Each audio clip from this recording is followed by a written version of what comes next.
नमस्कार दोस्तों, कैसे हैं आप सब। 5 जून के इम्पोर्टेंट न्यूज़ में एडिटोरियल में आपका स्वागत है।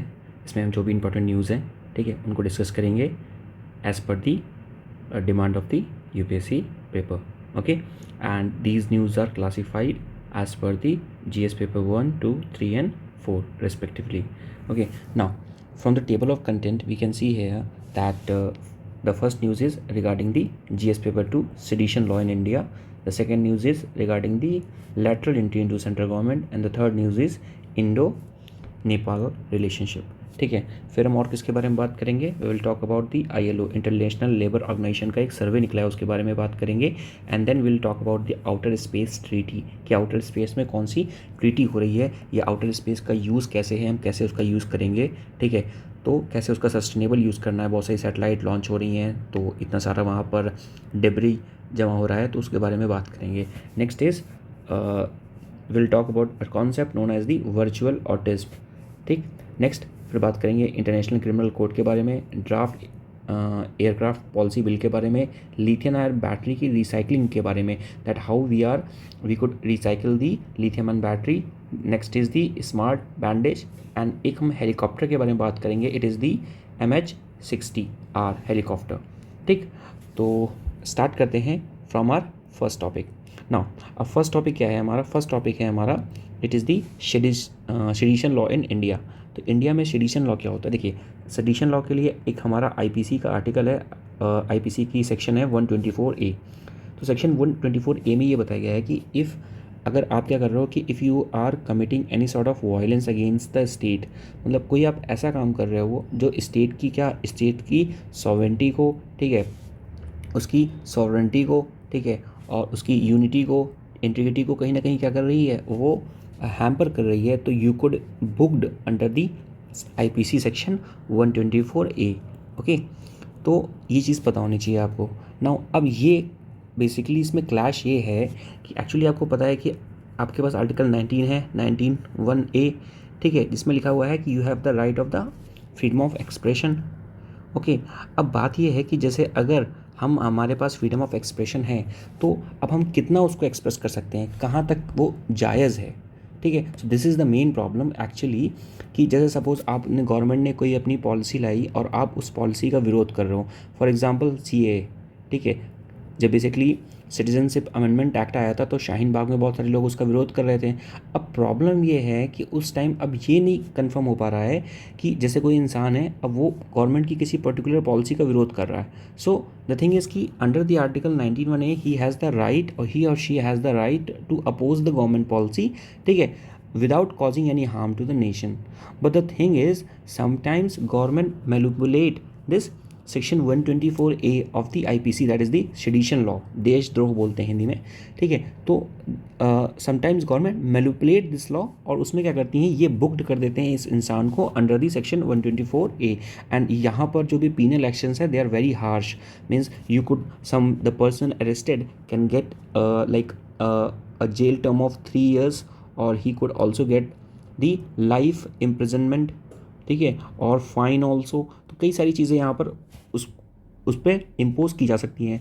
आपको पता होगा, जैसे अगर बात करें यासीन मलिक, ठीक है, यासीन मलिक और तो यासीन मलिक है जैसे हो गए, ठीक है, तो यासीन मलिक, अब यासीन मलिक पर क्या लगा था? यासीन मलिक पर सेक्शन 124A सेडिशन लॉ लग गया था। कन्हैया कुमार पर भी एक बार लगा था। ठीक है, तो कहने का मतलब क्या है कि बेसिकली जो सेक्शन 124A है, अगर कोई अपनी राइट से अपना राइट का यूज़ करके, फंडामेंटल राइट का यूज़ करके स्टेट के खिलाफ आवाज़ उठा भी रहा है, तो बेसिकली कभी कभी गवर्नमेंट 124 के अंदर उनको बुक कर सकती है। अब यहाँ पर आता है क्लैश, क्या कि कब ये बेस बनाया जाए कि कब हम आर्टिकल 19(1)A के अंदर किसी को बुक कर रहे हैं और कब सेडिशन लॉ लगा रहे हैं। क्योंकि 19(1)A के अंदर बुक करना है, this is quite normal thing. ठीक है, अगर जो भी रीजनेबल रिस्ट्रिक्शंस हैं, रीजनेबल रिस्ट्रिक्शंस, आपको पता है कि 19(1) के एक के अंतर्गत रीजनेबल रिस्ट्रिक्शंस दिए गए हैं, पर यहाँ पर बहुत ही स्ट्रिंजेंट पनिशमेंट है। तो इसी वजह से ये जो लॉ है काफ़ी कॉन्ट्रडिक्टरी है। सुप्रीम कोर्ट ने कहा है कि भाई देखो ऐसा है, इस पर अभी हम हॉल्ट करके रखेंगे, यानी कि पहले गवर्नमेंट क्या करे, गवर्नमेंट एक क्लियर लाइन बता दे कि हम किस बेसिस पे लगा रहे हैं सेडिशन लॉ। और अगर जब तक गवर्नमेंट ये क्लियर लाइन नहीं बताती है तब तक हम ये गवर्नमेंट को निर्देश देते हैं कि आप कभी अभी इसका उपयोग नहीं करेंगे। सो द थिंग इज़ कि government need to make the proper ground कि किस ग्राउंड पे वो सेडिशन लॉ लगाएगी। ठीक है, तो आप ये समझ गए होंगे। And this is also called the draconian law. कैसा है ये? This is a draconian law. ठीक है, आपको पता है जैसे हमारे जो गंगाधर तिलक जी थे, ठीक है ना, तो तिलक जी जो थे, ठीक है, इवन गांधी जी, तो सब पे सेडिशन कहीं ना कहीं लगा था। उस टाइम में सेडिशन लगता था टू कर्ब दी जो the voice of the freedom, जो फ्रीडम की जो वॉइस है उसको कर्ब करने के लिए ये सेडिशन लॉ लगता था। बट आज जो इसकी जो डेफिनेशन है वो कहीं ना कहीं बहुत चेंज हो गई है। जो स्टेट्स हैं वो अपने वेलफेयर के लिए इसका इस्तेमाल करते हैं। ठीक है, तो this you should no. Okay, now अब यहाँ पर और क्या चीज़ें हैं थोड़ा समझते हैं। ठीक है, अब देखिए जैसे यहाँ पे दिया हुआ है कि पनिशमेंट क्या है। पनिशमेंट या तो 3 साल की मिल सकती है या फिर लाइफ इम्प्रिजनमेंट मिल सकता है। ठीक है, एंड ये क्या है बेसिकली, ये लगता कब है, जैसे कोई एंटी नेशनल एक्टिविटी कर रहे हो, ठीक है, और आपको फिर टेररिस्ट डिक्लेयर कर दिया जाता है। ठीक, क्रिटिसिज्म क्या है मैंने बताया बेसिकली कि जैसे suppress the liberty of the citizens. Gandhi ji कहते थे कि जो सेडिशन लॉ है जो बेसिकली ब्रिटिशर्स लेके आए थे इन द ईयर ऑफ 1961, तो बेसिकली ये क्या कर रहा था, ये सप्रेस कर रहा था the liberty of the citizens, that so that कि वो अपनी वॉइस ना रेस कर सके against the British rules. Nehru ji का क्या कहना था, that soon we will get rid of the better, it is highly objectable and sooner we get rid out of it the better it was. ठीक है, तो बेसिकली क्या है, this is an objectionable thing, जितना जल्दी हम इससे बाहर आ जाए will be better for thing. ठीक है, तो ये बेसिकली क्या है, ये इसका मिसयूज़ हुआ है। ठीक है, और अगर कन्विक्शन रेट की बात किया जाए तो जैसे यहाँ पर लिखा हुआ है कि 2020 में 73 केसेस बेसिकली रजिस्टर किए गए थे। ठीक है, पर जो कन्विक्शन रेट था वो कितना था, 33%। 2019 में 93 केसेस रजिस्टर किए गए थे, कन्विक्शन रेट था 3%, यानी कि जो कन्विक्शन रेट है it is very less. Now you should know also the court judgment the Kedarnath versus the state of the Bihar in the year of the 1962। इसमें सुप्रीम कोर्ट ने कहा था that supreme court upheld the validity of the section 124A। Supreme court ने कहा था ठीक है, okay, this is valid, the section 124A is valid, but also restricted the scope for the misuse, यानी कि इसका कोई मिसयूज़ ना कर सके, तो उसके स्कोप को क्या कर दिया गया था, उसके स्कोप को रिस्ट्रिक्ट कर दिया गया था। तो this you should no. Okay, so this आपको ये पता होना चाहिए that Kedarnath versus state of Bihar का ये जो केस है ये आपको पता होना चाहिए। ठीक है, अब बात करते हैं यहाँ पर लॉ कमीशन के बारे में। तो लॉ कमीशन का क्या व्यू है? लॉ कमीशन जो है इसके फेवर में है। ठीक है, लॉ कमीशन क्या है, ये इसके फेवर में है। ओके, तो ये चीज़ें थी किसके बारे में, रिगार्डिंग द सेडिशन। रिकमेंडेशंस क्या हैं, क्या क्या अगर हम रिकमेंडेशन देना चाहते हैं तो क्या दे सकते हैं रिगार्डिंग द सेडिशन? पहला है कि हमें और ज़्यादा क्लैरिटी लानी होगी regarding the interpretation of the law. ठीक है, as said by the supreme court in the Kedarnath case of the. ठीक, तो बेसिकली केदारनाथ केस में कहा गया था कि हमें जो भी ग्राउंड है, सुप्रीम कोर्ट ने कहा था कि या आप लगा सकते हो इसको, पर जो ग्राउंड है that should be clearly interpreted. उस ग्राउंड को आपको क्लियरली इंटरप्रेट करना पड़ेगा, only then you can apply the sedition law. Okay, replace the inclination to incite violence और public disorder with the proof of the actual violence, imminent threat और the violence. यानी कि अगर कोई वायलेंस कर रहा है, ठीक है, तो बेसिकली आपके पास कोई प्रूफ होना चाहिए, ऐसे नहीं कि आप उसको हवा में लगा दोगे।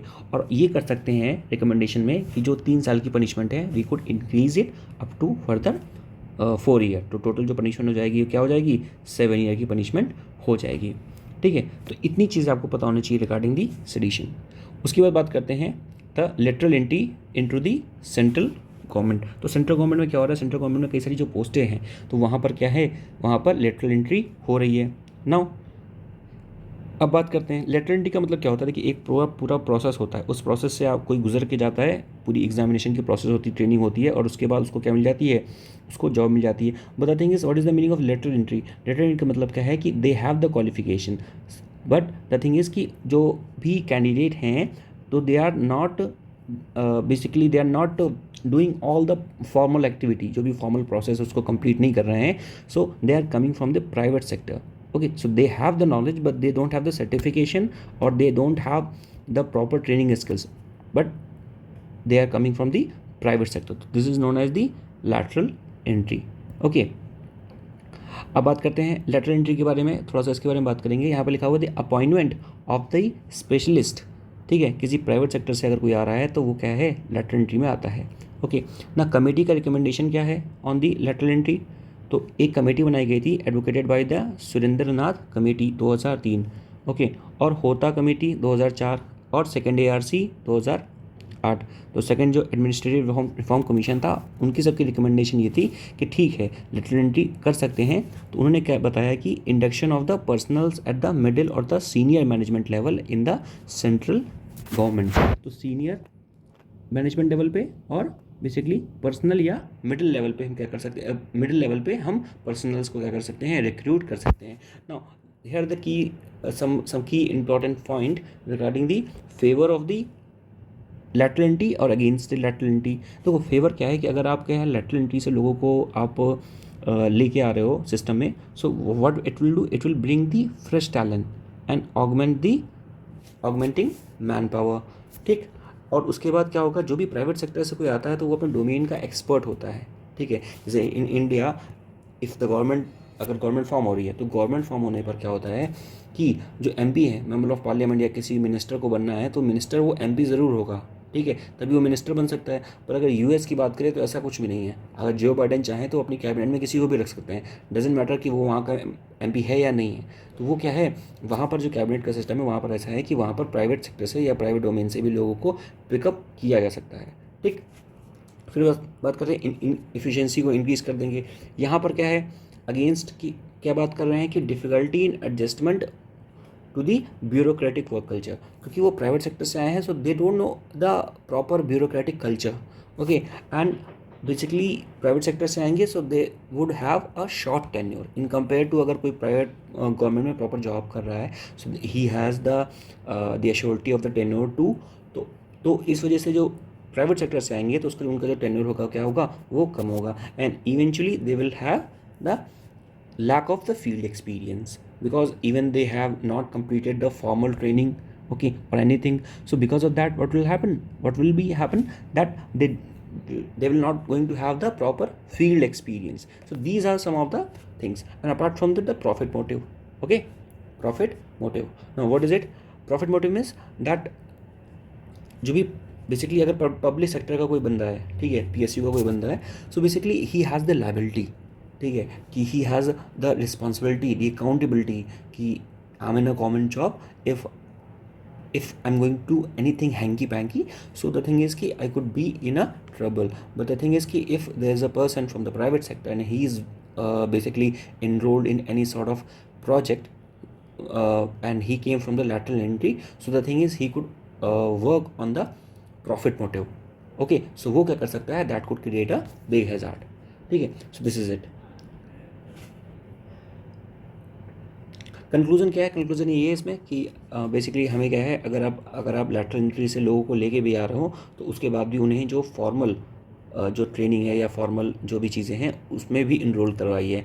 ठीक है, सो दैट कि वो थोड़े बहुत क्या हो जाएंगे, वो तो उनके अंदर थोड़ी बहुत जो ब्यूरोक्रेटिक कल्चर है वो भी आएगा, and they could be become some more accountable to. Now moving forward, फिर हम बात करते हैं इंडिया और नेपाल के रिलेशनशिप के बारे में। तो इंडिया और नेपाल के रिलेशनशिप के बारे में क्या है, देखिए इंडिया नेपाल के रिलेशनशिप के बारे में बात की जाएगी तो इंडिया नेपाल का रिलेशनशिप काफ़ी सही है, कोई दिक्कत नहीं है, कोई ऐसे कोई खास लड़ाई भी नहीं होती है। और अभी क्या है, अभी बेसिकली जो प्राइम मिनिस्टर है वहाँ के पुष्प कमल दहल प्रचंड, तो वो बेसिकली इंडिया विजिट किए थे उन्होंने, और उन्होंने कई सारे प्रोजेक्ट्स पे साइन भी किया हुआ था। Apart from that you should do one thing, जैसे अगर मैं बात करूं यहाँ पर प्रोजेक्ट्स के बारे में, जैसे lower Arun hydro electric project है, ठीक है, एंड इंडिया जो है बेसिकली टारगेट कर रहा है कि इंपोर्ट करेगा 10,000 megawatt of the electricity from Nepal. How, देखो जो नेपाल है बेसिकली, अगर नेपाल की बात की जाए, so now we can see है कि देखिए अगर मैं बात करूँ नेपाल की, तो नेपाल जो है बेसिकली ये क्या है, ये अपर बेसिन पे है, जैसे जो भी हिमालयन रिवर्स हैं, ठीक है, वो यहाँ से आ रही हैं ऐसे, ठीक है, ऐसे आ रही हैं ना, गंगा यहाँ से आ रही है।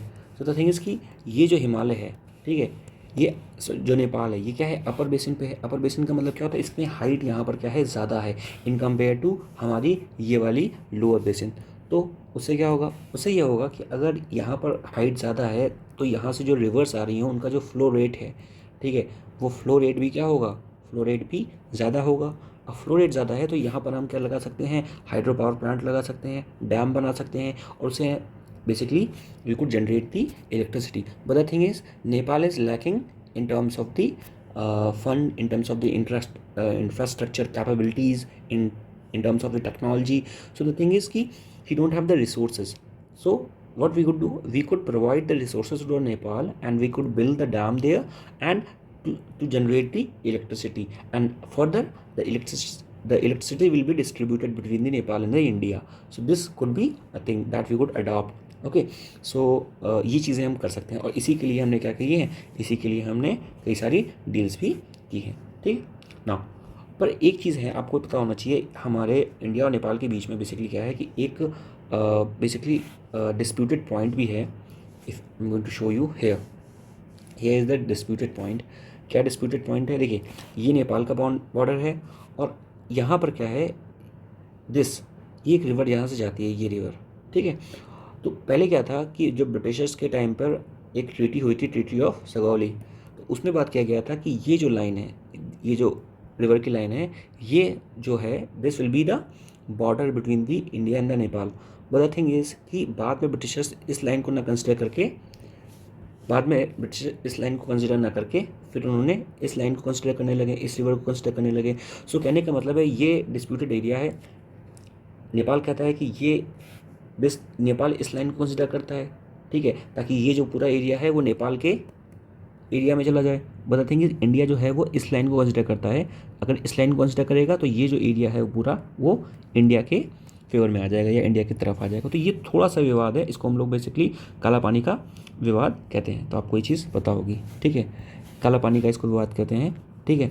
ये डिस्प्यूटेड एरिया है इतना पूरा, जिसे मैंने दिखाया आपको। एंड यहाँ पर जो पॉइंट है, दिस इज द लिम्पियादुरा, ठीक है ना। एंड दिस इज, यहाँ पर क्या है, here we have the Lipulekh pass, and this is the Kalapani, and ये उत्तराखंड है, this is the Nepal. So this you should know, ठीक है ना, द डिस्प्यूटेड थिंग। ना apart from that we are basically starting many sort of railway projects too, कई सारी railway links भी बना रहे हैं। It's like link between the Jayanagar in the Bihar to the Kortha in the Nepal, and we have the transit agreement of the 1992. Even with this transit agreement, and there are many more agreements, like the people from the India can easily cross the Nepal without any passport. They don't need the passport, and the border is also very porous, ठीक है, and fragile too. So that's why we don't need the passport. India और नेपाल के रिश्ते जो हैं वो काफ़ी सही हैं, there is no problem at all, and we have the also the cargo relation. Apart from that, the Nepal has joined the International Solar Alliance. International Solar Alliance क्या है, इंडिया जो है उन्होंने, इंडिया और France, India and the France मिलके 2015 में we have established the International Solar Alliance in the Gurugram in Haryana, ठीक है। So we have established the International Solar Alliance, ठीक। नेक्स्ट बात करें कि फर्टिलाइज़र प्लांट्स को भी हम लोग बढ़ावा दे रहे हैं, ठीक है। तो ये चीज़ें हैं कुछ। फिर बात करते हैं कि there are many international corporation जो हैं, यहाँ पर क्या है, जो नेपाल है और इंडिया वो क्या है, साथ में रिलेशन रखते हैं। इसलिए अगर मैं बात करूँ कि वी हैव मैनी सोशल और religious coordination in terms of the Buddha, you can say Buddhism, ठीक है, बुद्धिज़्म। तो बुद्धिज़्म के टर्म में भी इट्स लाइक गौतम बुद्ध, ठीक है, लुम्बिनी, ठीक है, लुम्बिनी नेपाल में पड़ता है, ठीक, Lumbini is in the Nepal, okay okay, birth place of the Gautam Buddha. तो वो वहाँ पर क्या है, पूरा जो बेसिकली जो बुद्धा सर्किट है हम उसको भी ऑर्गेनाइज कर रहे हैं। So basically the thing is कि with the society, with the culture, with the religion, the India and the Nepal is connected very well, okay, and we are living in a peaceful coexistence, okay. Apart from that, as I told you that we have the economic partnership too. We have the, जो नेपाल है, Nepal is the largest trade partner of India Okay, and the highest source of the FDI. So India is the largest trade partner of the Nepal, and India is the highest source of the FDI in the Nepal. Apart from that, we do a military exercise with the Nepal known as the Suryakiran. Okay, and you probably must have heard about the Gorkha regiment. So जो Gorkha regiment है, they are well known for its bravery. Okay, so these regiment is only from the Nepal. So they are the Nepali citizens. And as I told you, the visa-free entry we have, and there are many more the international platforms where the India and the Nepal share the platform. Okay, or the stage, just like the BBIN. It is the Bangladesh, Bhutan, India, and the Nepal. And apart from that, a BIMSTEC. Okay, non-aligned movement and the SAARC. तो ये जो कुछ organisations हैं यहाँ पर India और नेपाल जो है वो बेसिकली स्टेज को शेयर करते हैं. Now if you are talking about the SAARC को आप ऐसे समझ सकते हो कि basically there are 8 members established in 1985 and how many members are there? As I told you, 8 members are there. Now how you going to revise it? There's a mnemonic MBBS pin. MBBS means the Maldives, Bangladesh, Bhutan and Sri Lanka pins the Pakistan, Afghanistan, India and the Nepal. So this is the MBBS pin. ठीक है, तो आप इसको ऐसे याद कर सकते हो कि शार्क में कितने मेंबर हैं. मूविंग फॉरवर्ड, जैसे मैंने बताया अभी कि the border dispute regarding the काला पानी. ओके, एंड सुस्ता बेसिकली क्या है? सुस्ता ये यहाँ पर है, ठीक है, ये बीच में कहीं पड़ता है. ठीक है, तो ये भी बेसिकली क्या है? डिस्प्यूट है रिगार्डिंग दी, यहाँ पर कहीं पड़ता है ये भी, तो ये भी एक डिस्प्यूटेड एरिया है थोड़ा सा. Okay, now moving forward, and as I told you, treaty of Sagauli हुई थी 1916 में, जिसके बाद ये वाली जो बाउंड्री है, ये वाली बाउंड्री ड्रॉ की गई थी. ओके, नाउ पोरस बॉर्डर भी है इंडिया और नेपाल का. ठीक है, सो ना एक क्वेश्चन है यहाँ पर, इसको देखते हैं. क्वेश्चन है कि यहाँ पर कुछ ट्राइब्स दी गई हैं, कम्युनिटी दी गई हैं और उसको मैच करना है. The first is the Khurd. क्या खुर्द बांग्लादेश में रहती है? तो नहीं, दिस इज़ इनकरेक्ट. जो खुर्द है वो कहाँ रहती है? ईरान में रहती है, इराक में, या सीरिया या टर्की में रहती है. आपने कुर्दिश कम्युनिटी पढ़ी होगी, कुर्दिश. ठीक है, Kurdish people, they are very famous people actually. You should properly see the gear, head gear they wear. Kurdish people. Okay, so ये कम्युनिटी है. ठीक है, so this you should know, this is a ethnic community. इनके dances बहुत famous हैं. Okay, it's like this, here some womens are doing the Kurdish dance. तो ये क्या है? कुर्दिश कम्युनिटी है. ये नियर अबाउट टर्किश, जो तुर्की का जो रीजन है वहाँ पर ये रहती हैं. फिर बात करते हैं, तो ये जो था स्टेटमेंट, दिस इज़ इनकरेक्ट. ये बांग्लादेश में नहीं रहती हैं, ईरान, इराक, सीरिया और तुर्की है. Next is the Mahadeshi. Mahadeshi is the Nepali community. Yes, and Rohingyas are from the Myanmar. Okay, now you should know. The Rohingyas are sometimes they migrated from the Myanmar to the Bangladesh. So from here, 2 and 3 is the correct option because the Kurdish is from the these domain. Now moving from the ILO. ILO का एक सर्वे आया है. ILO monitors on the world of the work. तो world of work ILO क्या है? International labour organisation. ठीक है, और बेसिकली इन्होंने बताया है क्या कि जो अनइवन इम्पैक्ट हैं पॉलिसी क्राइसिस के, उसके बारे में इनका थोड़ा सा डेटा आया है, थोड़ी सी हम इसमें बात करेंगे. इन्होंने बताया है कि जो अगर इंडिया की बात किया जाए तो unemployment rate has declined sharply in 2021. Okay, and 2022. So in compare to 2019 the unemployment rate had declined.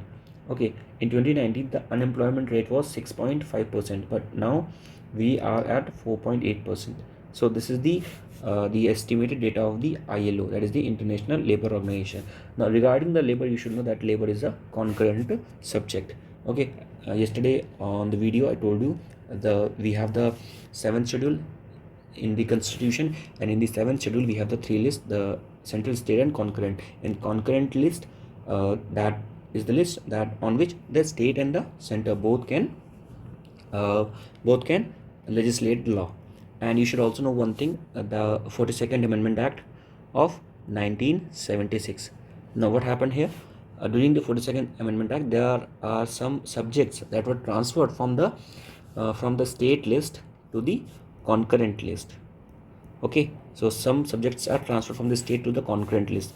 कौन कौन से सब्जेक्ट्स हैं, जैसे मैंने बात किया the forest, okay, and the education and administration of justice, okay, forest, education, administration of justice, and so there are total 5 subjects were there, so जो transfer किए गए थे from the state list to the concurrent list, ठीक। so this is the concurrent list। moving forward, concurrent list, ठीक।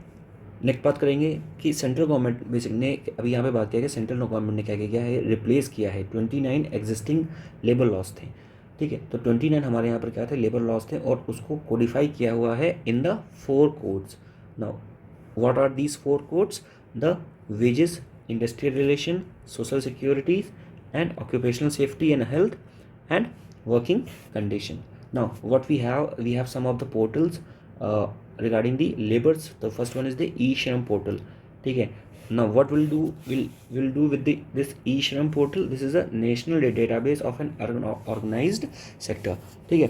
so जो भी unorganized sectors हैं वो उसको एक नेशनल डेटाबेस में क्या करेंगे, हम लोग इकट्ठा करेंगे। आपको पता है कि अगर in India, if you talk about India, in India we have so much of informal sector और अनऑर्गेनाइज सेक्टर, सो उसका एक डेटाबेस बनाना, this is very crucial thing, so we have the e-shram portal for that। next is the PM Shram Yogi Mandhan Yojana, ठीक है। ये किसके लिए है, this will old age protection for the social security of unorganized worker. So जो भी unorganised workers हैं उनको सोशल सिक्योरिटी देने के लिए। द नेक्स्ट इज दी आम Aadmi Bima Yojana for providing the social security to the unorganised sectoral workers. Next recommendations क्या क्या हैं, रिकमेंडेशंस दी गई हैं ILO के द्वारा, that building a national and the social protection floor. ये क्या है, expanding the basic old age pension, हमें जो अपनी बेसिक ओल्ड एज पेंशन उसको क्या करना पड़ेगा, बढ़ाना पड़ेगा, ठीक है। So that we could provide the social security to the social और financial security to the old age people of the unorganized sector, okay। and we also need to provide the policy and the financial support, okay, so that the people from the downtrodden could overcome and global employment divide, ठीक है। तो ये चीज़ें पता होनी चाहिए regarding the ILO की जो रिपोर्ट थी। नेक्स्ट बात करेंगे आउटर स्पेस ट्रीटी के बारे में थोड़ा सा। देखिए अभी क्या है कि आउटर स्पेस में क्या है, कोई लॉ नहीं है, ठीक है। So the because of that क्या हो रहा है कि बहुत सारे लोग स्पेस में जा रहे हैं, just like if you talk about the Starlink satellites, okay. So जो भी स्टारलिंक की satellites, there thousands of thousand satellites going each day in the space, and they are creating the space debris, okay। now who will be responsible for this space debris, इतना सारा जो वहाँ पर कचरा इकट्ठा हो रहा है, तो who will be the responsible for that। so basically the thing is space is obviously it is a global common, okay, it is for everyone, but the thing is we also need to establish some of the rules there, just like we have the Antarctic treaty, we have the Antarctic treaty, तो so that इसमें भी क्या बोला गया है that we will use the Antarctica for the research purpose, we will not use for the any nuclear test or any other purpose, ठीक है, any other purpose that will be a big havoc for the humanity। so हम उसको basically use करेंगे for the constructive purpose, not for the destructive purpose, okay। and in the same manner we want कि हम जो space है उसका भी constructive sustainable use करें। So this is the United Nation recommendation to establish a new treaty to ensure the peace and the security and preventing the arms race in the outer space. This you should know. Now what about the space in the concrete form, in the crude form, if we explain what is space actually, so if you are moving above the ground, okay, so from above the sea level, if you are up to the 100 kilometer, you reach the space, or 62 miles, okay, 1 mile is equal to 1.6 kilometer। so if you are up to the 100 kilometer or 1.6 or 62 miles, you are in the space from the sea level। and basically what this distance tells you that it is the separating the atmosphere and the outer space, the Karman line। तो Karman line आपको पता होना चाहिए। Karman line क्या है, it is a imaginary line जो क्या करती है, आपके एटमॉस्फियर को आपके जो स्पेस है उससे क्या करती है, सेपरेट करती है। तो this Karman line is near about at 100 kilometre.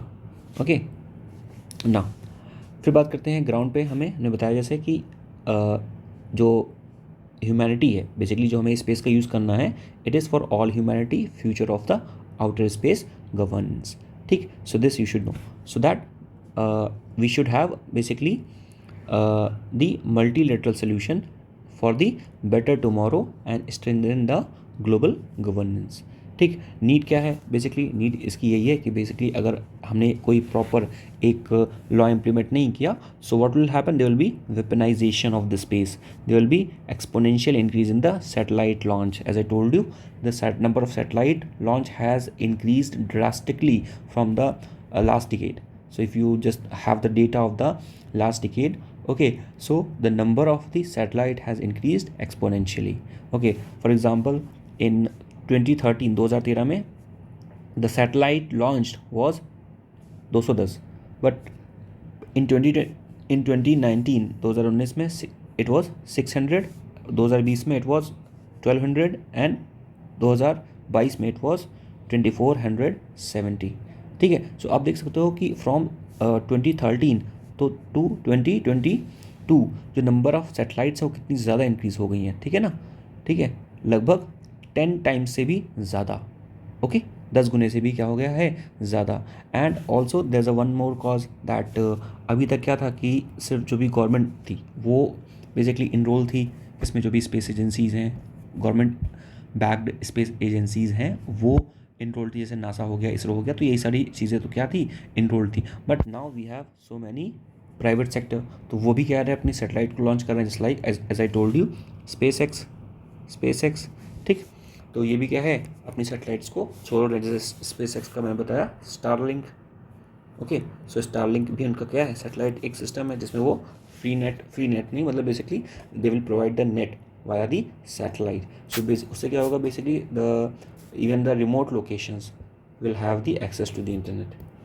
ठीक है, फिर बात करते हैं आउटर स्पेस। जैसे मैंने बताया कि abundant deposit of the valuable metals, outer space में बहुत सारे मेटल्स भी हैं। So if we explore the outer space in a sustainable way, we could easily exploit these valuable metals, and these valuable metals will have the platinum, nickel, cobalt, etc. And these element or these metals are of so much importance in our very in every industry। Okay, and the space debris, as I told you, this is one of the thing, and no agreement on the international work space resources exploration and exploitation and utilization। so अभी क्या है कि कोई भी एक consensual agreement नहीं है, so we need to establish a consensual agreement so that we could work collaboratively in a sustainable manner। and we should also have a environmental degradation cultural loss. तो बेसिकली ये क्या है, इसकी वजह से हमें क्या हो रहा है, बेसिकली जो हमारा एनवायरनमेंट है वो क्या हो रहा है, ख़राब हो रहा है। तो इसीलिए हमें क्या चाहिए, effective governance and proper innovation, mitigate the risk of the outer space. Next बात किया जाए, एग्जिस्टिंग क्या कोई ट्रीटी है, एज ए टोल्ड यू कोई खास ट्रीटी नहीं है, but we have one thing just like the committee on the peaceful use of the outer space. This was established in the 1959 by the United Nation. ठीक, and apart from that 1963 में भी हम लोगों ने बात किया गया था कि the prohibiting the testing nuclear weapons in the outer space. So it is prohibited, you can not test the nuclear weapon in the outer space.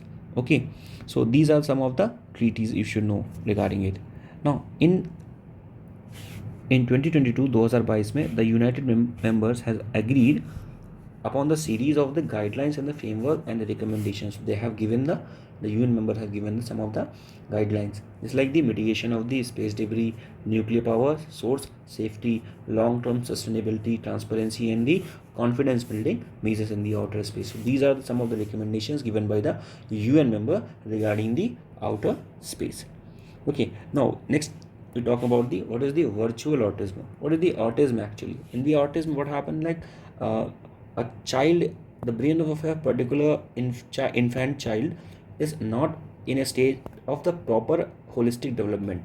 तो उसका बेसिकली क्या होता है, जो उसका ब्रेन होता है वो प्रॉपर होलिस्टिकली डेवलप्ड नहीं हो पाता है। वर्चुअल ऑटिज्म क्या है कि वो बहुत देर तक टीवी तक, जैसे आपने देखा होगा कि कोई छोटा बच्चा बहुत देर तक कोई मोबाइल की स्क्रीन देख रहा है, टीवी देख रहा है, so this comes under the category of the virtual autism. और ऑटिज्म क्या होता है, सिर्फ ऑटिज्म का मतलब होता है जो उसका ब्रेन है वो प्रॉपर डेवलप नहीं हो पा रहा है अभी, ठीक है, और he has some sort of the mental impairability, ठीक है। सो मेंटल इम्पेयरमेंट की वजह से उसका जो ब्रेन फंक्शनिंग है प्रॉपर नहीं हो पा रहा है, ठीक है। तो बेसिक और उसकी वजह से क्या हो रहा है, वो बहुत देर तक स्क्रीन के सामने बैठे हुए देख रहा हुआ है, ठीक। नेक्स्ट बात करते हैं, जैसे अभी पता है आपको कि जो बेसिकली इंटरनेशनल क्रिमिनल कोड है, ठीक है, उसने क्या किया, रशिया जो प्रेसिडेंट है व्लादिमीर पुतिन, इनके अगेंस्ट एक अरेस्ट वारंट जारी कर दिया गया था। वाई? बिकॉज इनके ऊपर एक बेसिकली एक्यूजेशन था that he has abducted or deported the Ukrainian children since the Russia's full scale invasions। तो क्या किया हुआ है, बताया गया था कि जो रशिया यूक्रेन की वॉर है तो उसके रिपोक्यूशन और एज ए कंसिक्वेंसेस क्या थे कि कई सारे जो यूक्रेनियन बच्चे हैं उनको रशिया में ले जाया गया था, ये सारी चीज़ें बताई गई ऐसा। तो इस वजह से ICJ जो है international criminal ICC that is international criminal court, उन्होंने बेसिकली ये एक्यूजिशन लगाया था व्लादिमीर पुतिन के ऊपर। ना you should pay attention here that there's a term given the international criminal code, okay। now international criminal code is different from the ICJ, that is the international code of justice। ये जो है international code of justice, this is the UN body, और ये जो है international criminal code, this is not a UN body। तो this you should know। ये क्या है, international criminal code, ये UN की बॉडी है जिसमें बेसिकली टोटल 15 जजेस होते हैं। ICJ में कितने जजेस होते हैं, 15 जजेस होते हैं, और हर एक जज का जो टेन्योर होता है वो कितना होता है, 9 ईयर्स। इसमें इंडिया के भी एक जज है, एक या दो जज हैं इसमें, ठीक है। तो ये जो बेसिकली है ये UN का मेंबर, UN बॉडी नहीं है बेसिकली, ठीक है। और इसको जो क्रिएट किया गया था वो क्रिएट किया गया था रोम स्टैट के द्वारा इन द ईयर ऑफ 1998। और द थिंग इज़ कि दोनों का जो हेडक्वार्टर है, इंटरनेशनल क्रिमिनल कोड और इंटरनेशनल कोड ऑफ जस्टिस, दोनों का जो हेडक्वार्टर है वो हेग नीदरलैंड में है, ठीक है। ऊपर दोनों के जो जुरिस्डिक्शन है और द वर्किंग मैकेनिज्म जो है that is entirely different, okay. जो ICC international criminal code, it deals with the war crime, genocides, crime of the aggressions और crime against humanity. But ICJ जो है, ICJ international court of justice, ये इन सब matters के में discuss नहीं करता। It discuss or it deals with the matters of the, maybe there's a agreement between the two nations, or there's a treaty, ठीक है। तो उनके बारे में अगर उसमें कोई डिस्प्यूट हो रहा है और उसकी इम्प्लीमेंटेशन में कोई प्रॉब्लम है, so it deals with that, but it don't deals with the genocide related things, it don't deals with the crime और द ह्यूमैनिटी और particular thing. So the thing is कि जो ICC है international criminal court, ये जो है ये individual लोगों पर डील कर सकता है, individual. So it can deal on a individual person, just like now it is dealing with the Putin, okay. So Putin के ऊपर डील कर रहा है, यानी कि उनके ऊपर एक्यूजिशन लगाया, मतलब this court can deal with the individual person, but this can not, okay. And this is a UN body, this is not a UN body, ठीक है। So this is the difference now. So this you should know, as I told you that it is not the part of the UN, ठीक। Next moving forward, here we have some rules, the draft aircraft bill 2023। ये क्या है, इसमें कुछ नहीं, सिर्फ इतना बताया गया है कि इंडिया ने एक बेसिकली जो इसका पुराना एक्ट था इंडिया में, एयरक्राफ्ट एक्ट ऑफ 1934, इसको हम लोगों ने क्या किया है, चेंज करके we brought a new bill that is the draft aircraft bill of 2023, okay. And it comes under the ministry of civil aviation. Now the thing is here you should know about the Chicago convention. Chicago convention जो है, ठीक है, Chicago convention जो है ये बात करता है इंटरनेशनल सिविल ऑर्गेनाइजेशन के बारे में, ठीक है ना। ये इसके बारे में बात करता है, ये बात करता है कि जो भी सिविल एविएशन ऑर्गेनाइजेशन है, ठीक है, उसके जो भी स्टैंडर्ड होंगे तो वो होंगे कि वो जो सेट किए जाएंगे, वो सारी डिसाइड चीज़ें की गई थी अंडर दी शिकागो कन्वेंशन, ठीक ना। ये convention on the international civil aviation, इसको इस्टेब्लिश किया गया था in the year of the 1944 and India is the member of it. In India we have the DGCA that is the director general of civil aviation, और उनको कई सारी statutory powers दी जाती हैं regarding the civil aviation sector. Okay, और हम लोगों ने 2 न्यू स्टैट्यूटरी बॉडी क्रिएट की हैं।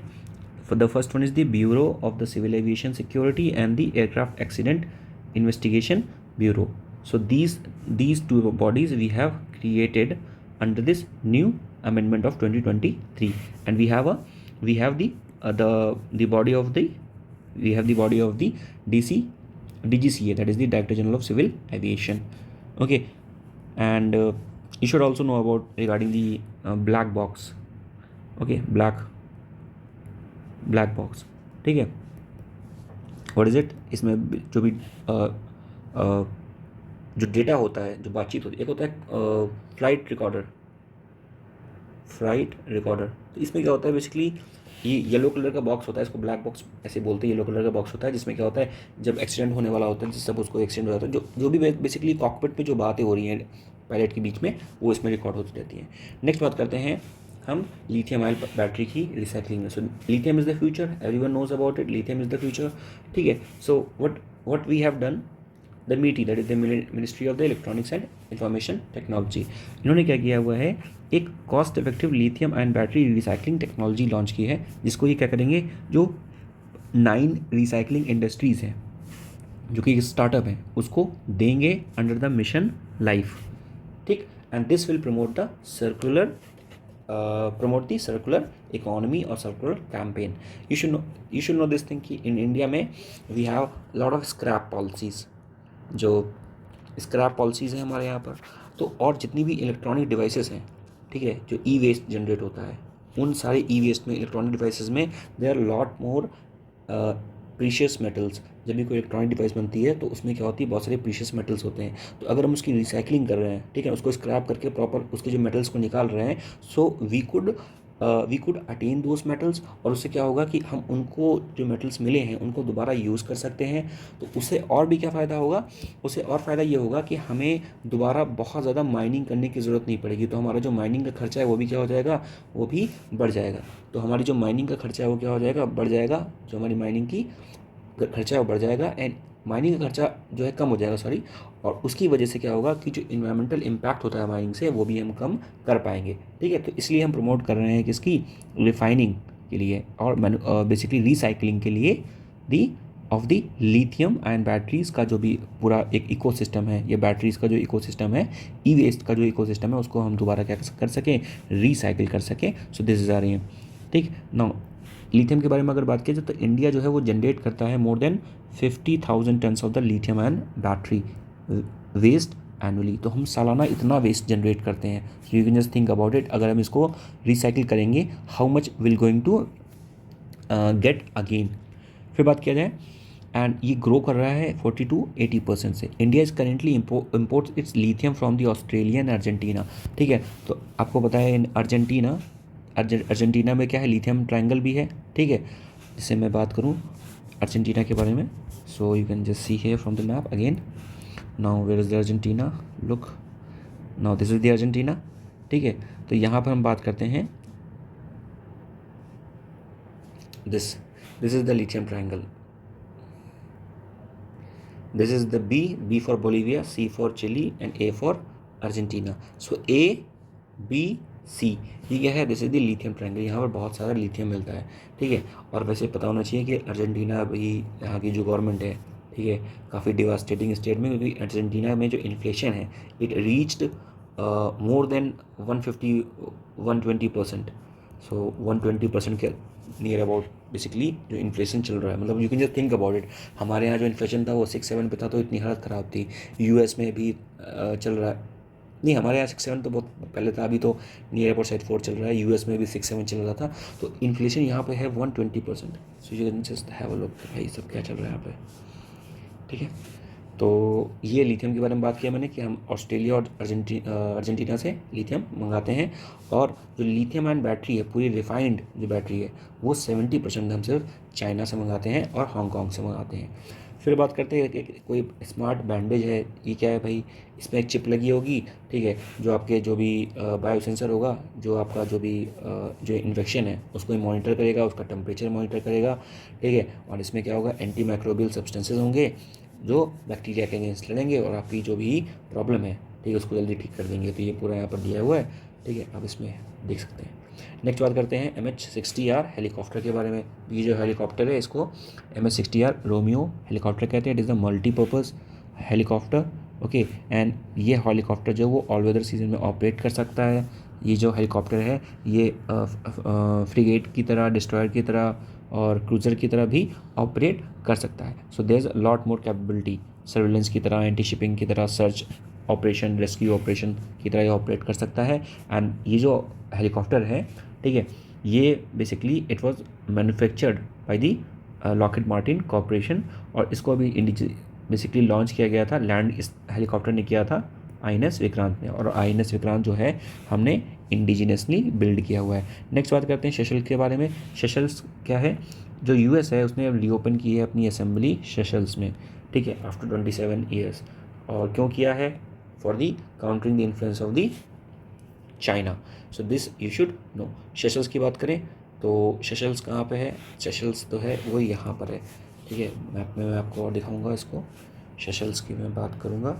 सो हियर वी हैव सेशल, ठीक है, ये है सेशल्स, देखा आपको, दिख गया होगा आपको, ठीक है।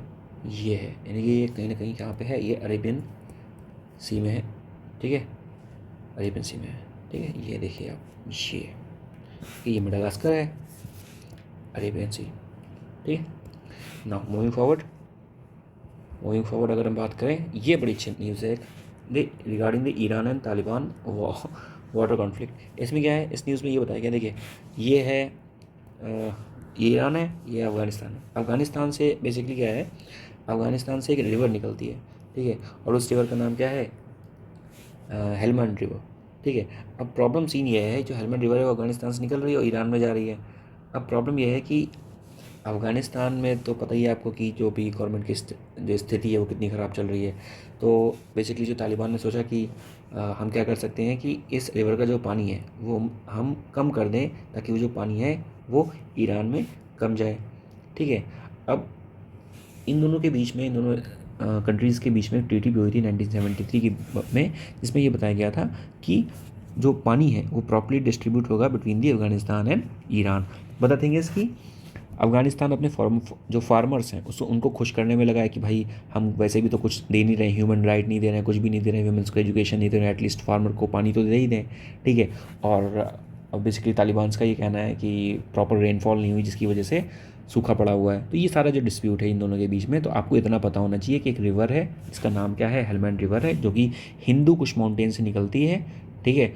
और it is a Indo-Herrick basin. ये जो रिवर है वो कैसी है, इंडो-हेरिक। इंडो-हेरिक का मतलब क्या होता है कि इसमें कहीं बाहर से पानी नहीं आ रहा है, सिर्फ जो बारिश का पानी है वही रहता है इसमें, इसको बोलते हैं इंडो-हेरिक बेसिन, ठीक है। इतना चीज़ें पता होना चाहिए। ये डिस्प्यूट है regarding the Iran and Taliban, ठीक है। ईरान की जो कैपिटल है वो तेहरान है और अफ़गानिस्तान की क्या है, काबुल, ठीक है। तो ये दो चीज़ें पता होनी चाहिए, ठीक। अच्छा, ईरान में आप ये देख सकते हैं यहाँ पर कि ईरान की कुछ इंपॉर्टेंट रिवर हैं, ठीक है, वो मैं आपको दिखा देता हूँ मैप में, जो आपको पता होनी चाहिए, ठीक है। एक ये रिवर है आपको पता होनी चाहिए, ये क्या है, लेक उर्मिया, ठीक है। तो लेक उर्मिया आपको पता होना चाहिए। ये लेक उर्मिया कहाँ पे है, ये लेक उर्मिया कहाँ पे है, लेक उर्मिया ईरान में है, ये पता होना चाहिए। अगर इसकी मैं लोकेशन ऐसे बताऊँ आपको, तो ये पूरा ईरान है, ठीक है, ये ईरान का पूरा बॉर्डर है, और ये यहाँ पे है लेक उर्मिया। और ये क्या है, ये जो लेक उर्मिया है ये क्या है, ये ट्रांसफॉर्म हो रही है इनटू सॉल्ट प्लेन, इसलिए न्यूज़ में है। पहले ये लेक थी, अब ये सॉल्ट प्लेन में ट्रांसफॉर्म हो रही है, ठीक है। So this is regarding it. तो आई होप आपको लेक्चर पसंद आया होगा। अगर पसंद आया तो आप इसको लाइक करें, दोस्तों के साथ शेयर करें और चैनल को सपोर्ट करें। Thank you for watching my video. Till then take care, good bye, thank you, जय हिंद।